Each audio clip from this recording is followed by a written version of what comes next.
Donc je suis Élise Colette, la présidente de la CNMJ, et je vous remercie d'être venue aujourd'hui pour assister à nos débats. Je remercie surtout le CELSA, Sorbonne Université, de nous accueillir, et Karine Berthelot-Guillet qui vient de parler, ainsi que Valérie Jeanne Perrier, la directrice de l'école de journalisme du CELSA, qui nous a grandement facilité l'accès à cet amphithéâtre et la préparation de cet événement. Elle participera par ailleurs au premier de nos débats. Merci à tous leurs collaborateurs aussi et collaboratrices qui nous ont aidés à organiser la journée, ainsi qu'à l'équipe vidéo de Solène Médan et Éric Froquet qui enregistrent en ce moment même tous les débats afin de les rendre disponibles sur Zoom, puis en ce moment en direct, puis au plus grand nombre en replay par la suite. Je remercie chaleureusement aussi nos sponsors qui nous suivent fidèlement chaque année et sans lesquels la tenue de cette conférence ne serait pas possible. Merci donc à Audience, au CPNEF Audiovisuel et CPNEF Presse, à l'AFDAS et au ministère de la Culture et de l'Enseignement supérieur et de la Recherche. Je remercie par avance également tous les participantes et les participants à nos différentes tables rondes et cartes blanches qui nous ont fait l'honneur d'accepter notre invitation pour débattre de ce métier, on dit toujours ce beau métier, mais nous saurons mieux ce soir s'il est toujours beau, de journaliste. Pour ceux qui ont poussé la porte sans connaître la CNMJ, permettez-moi d'abord quelques mots pour rappeler ce qu'est notre association. C'est une instance de réflexion et de proposition sur les métiers du journalisme et surtout sa formation.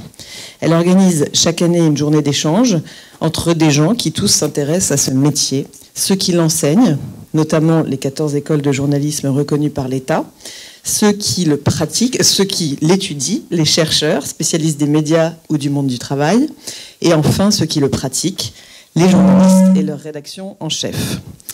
Laissez-moi glisser encore ici un remerciement à tous les membres de la CNMJ, historiques ou plus récents, membres du bureau restreint ou élargi, ou membres actifs, qui font vivre l'association toute l'année et phosphore pour vous proposer cette rencontre annuelle. Je salue particulièrement Didier Desormeaux, notre secrétaire général, qui a été cette année un maillon essentiel à la vie de la CNMJ, ainsi que les vice-présidents Charlotte Ménégo et Arnaud Schwartz, notre trésorier à qui vous devez les croissants et le café offerts tout à l'heure, Cyril Petit, et Alexis Lévrier et leur collement, autres éminents membres du bureau.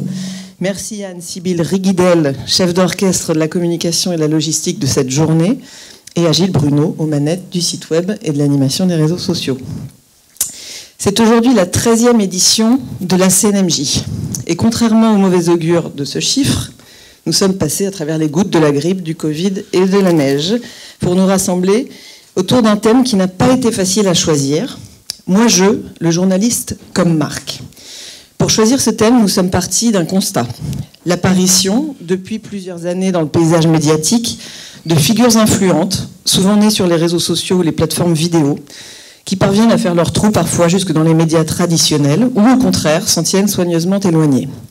Journalistes de formation pour certains, mais pas tous, ces jeunes figures montantes comptent des centaines de milliers de personnes qui les suivent et s'informent parfois uniquement grâce à eux.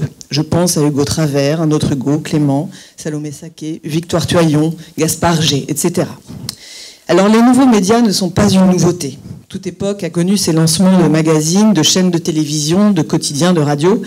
Mais rarement auparavant, des médias se créaient parce qu'un homme ou une femme avait réussi à rassembler sur son nom et son visage une communauté d'intéressés.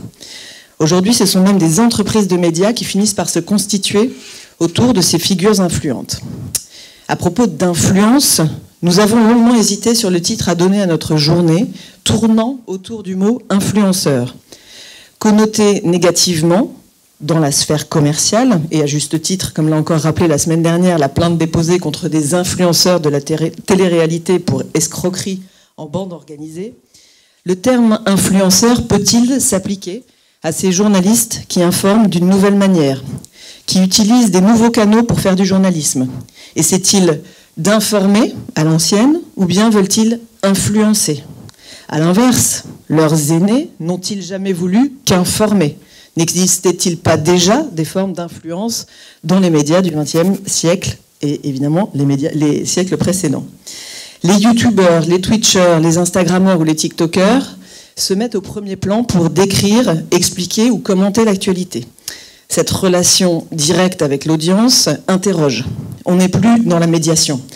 On n'est plus non plus dans l'approche collective d'une rédaction.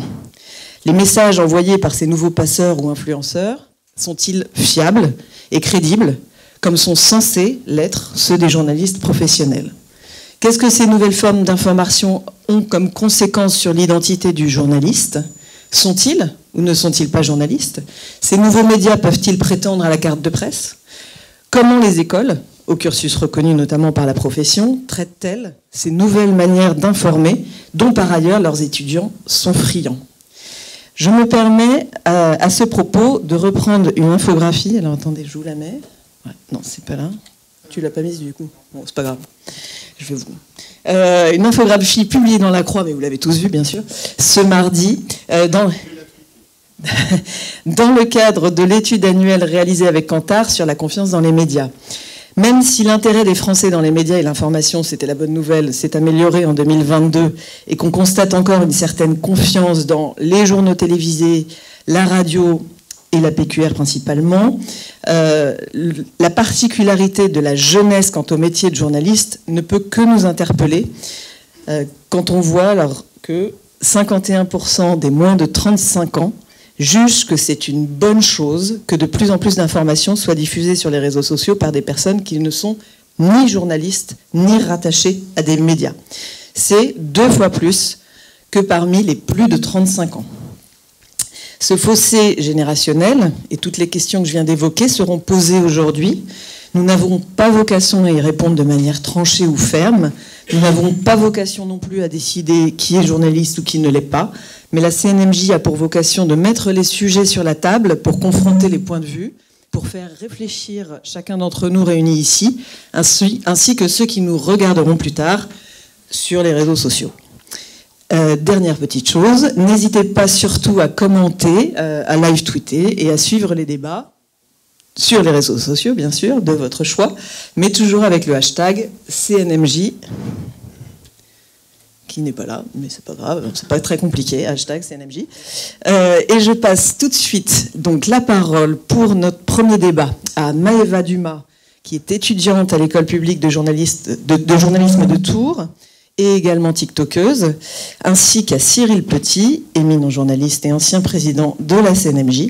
Ils vont animer donc ce premier débat autour du sujet médias classiques et nouveaux médias, qui influencent qui? Une question de forme. Voilà.